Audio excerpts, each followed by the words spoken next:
Seventh voyage. After my sixth voyage, I was quite determined that I would go to sea no more. I was now of an age to appreciate a quiet life, and I had run risks enough. I only wished to end my days in peace. One day, however, when I was entertaining a number of my friends, I was told that an officer of the Caliph wished to speak to me. When he was admitted, he bade me follow him into the presence of Harun al-Rashid, which I accordingly did. After I had saluted him, the Caliph said, "I have sent for you, Sinbad, because I need your services. I have chosen you to bear a letter and a gift to the King of Serendib in return for his message of friendship."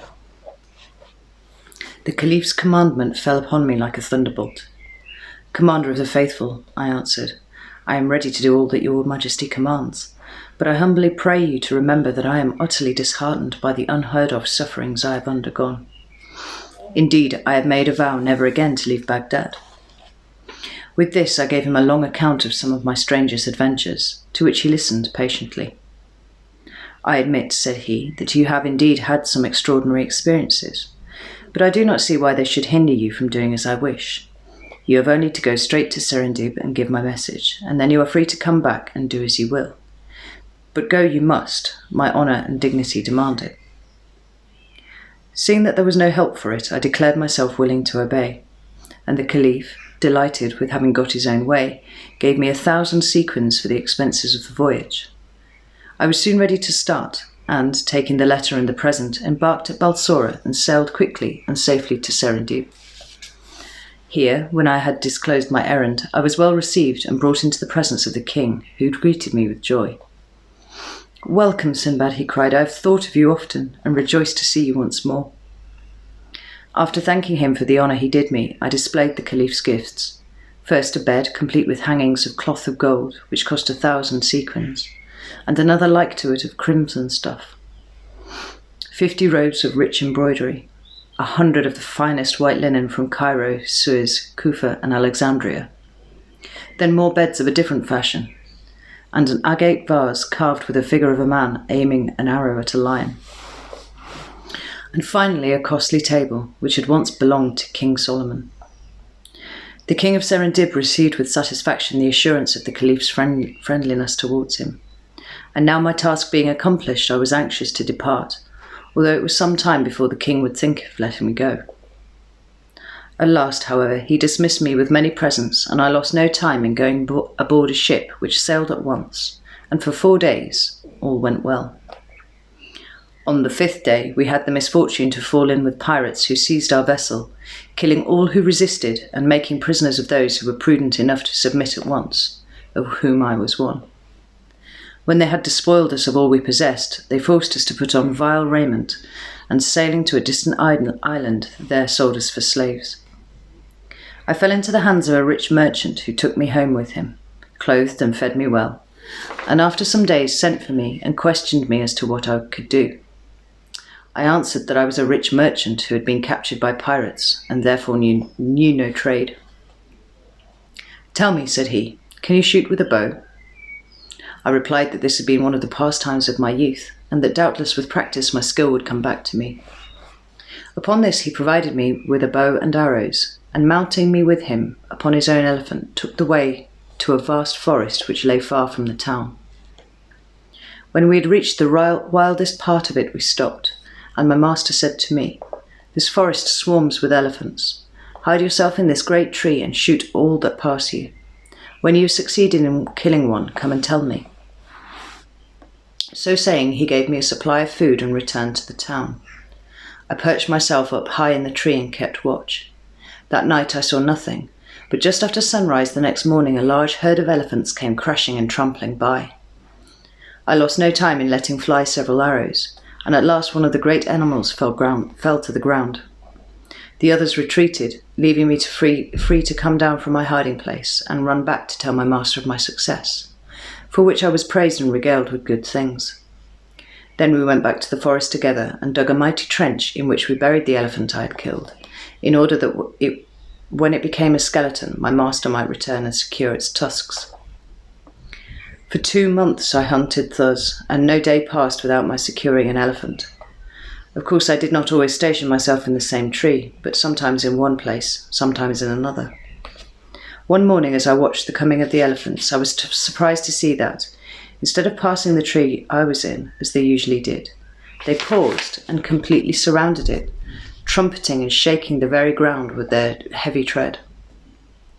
When I saw their eyes were fixed upon me, I was terrified, and my arrows dropped from my trembling hand. I had indeed good reason for my terror when, an instant later, the largest of the animals wound his trunk around the stem of my tree, and with one mighty effort tore it up by the roots, bringing me to the ground, entangled in its branches. I thought now my last hour was surely come, but the huge creature, picking me up gently enough, set me upon its back, where I clung more dead than alive, and followed by the whole herd, turned and crashed into the dense forest. It seemed to me a long time before I was once more set upon my feet by the elephant, and I stood as if in a dream watching the herd, which turned and trampled off in another direction and was soon hidden in the dense underwood. Then, recovering myself, I looked about me and found that I was standing upon the side of a great hill, strewn as far as I could see on either hand with bones and tusks of elephants. This then must be the elephants' burying place, I said to myself, and they must have brought me here that I might cease to persecute them, seeing that I want nothing but their tusks, and here lie more than I could carry away in a lifetime. Whereupon I turned and made for the city as fast as I could go, not seeing a single elephant by the way. This convinced me that they had retired deeper into the forest to leave the way open to the ivory hill, and I did not know how to admire their sagacity sufficiently. After a day and a night I reached my master's house, and was received by him with joyful surprise. "Ah, poor Sinbad," he cried, "I was wondering what could have become of you. When I went to the forest I found the tree newly uprooted, the arrows lying beside it, and I feared I should never see you again. Pray tell me how you escaped death."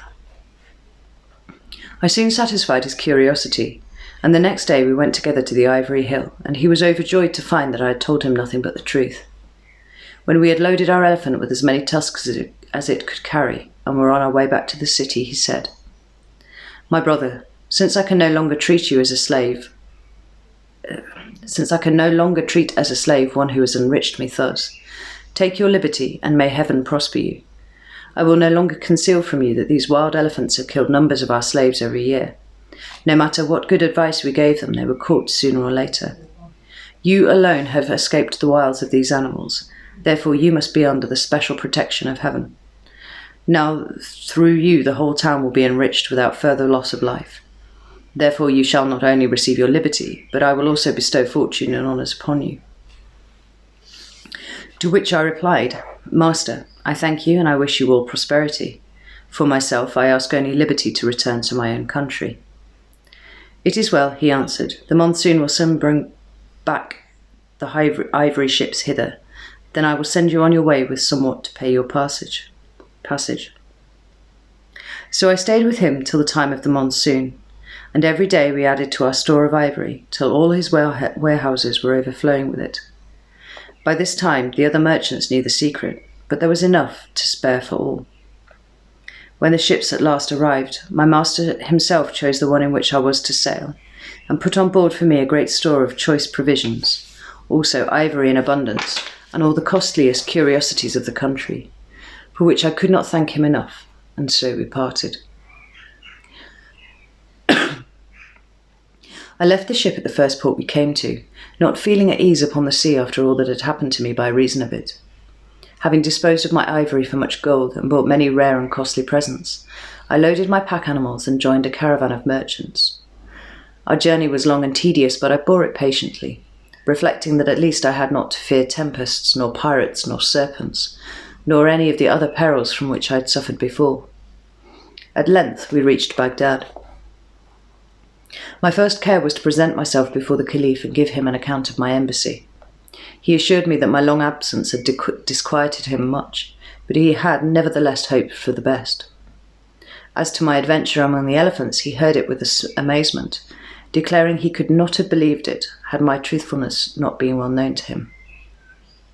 By his orders this story, and the others I had told him, were written by his scribes in letters of gold, and laid up among his treasures. I took my leave of him, well satisfied with the honours and rewards he had bestowed upon me, and since that time I have rested from my labours and given myself up wholly to my family and my friends.